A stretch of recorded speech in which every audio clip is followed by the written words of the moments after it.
itong chine-check up ko na LG 2-door refrigerator inverter. So yung problem niya, biglang nawala ang lamig. So ito yung 5 taon na narep. Yan, so hindi na siya umaandar.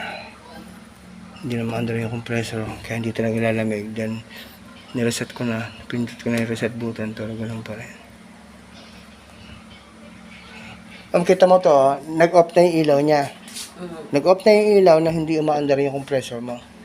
So that means may problem tayo. Usually kasi, kahit na may problem, hindi lumalamig. Pero pag pinindot ko itong reset button, usually umaandar yan eh. Pero ito totally, ayaw na. Dapat under ka. Ibig sabihin sa compressor na may problema niyan. Magkatandem yan. Is either yung compressor ang may problem o yung ito. Pero hindi kasi ginagawa yan na isa lang yung papalitan mo.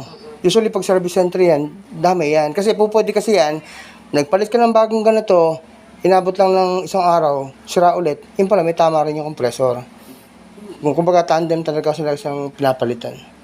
Yan, talaga may problem talaga. Kaya hindi na, mahirap din kasi sumugal ka, nabibili ka nito, 5,000.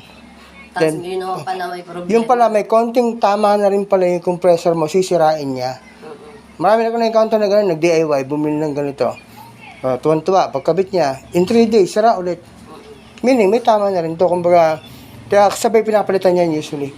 Para iwas sakit sa ulo. Kasi, ito kasi nagda-drive para umandar to. Yan. So, talaga may problem yung board mo.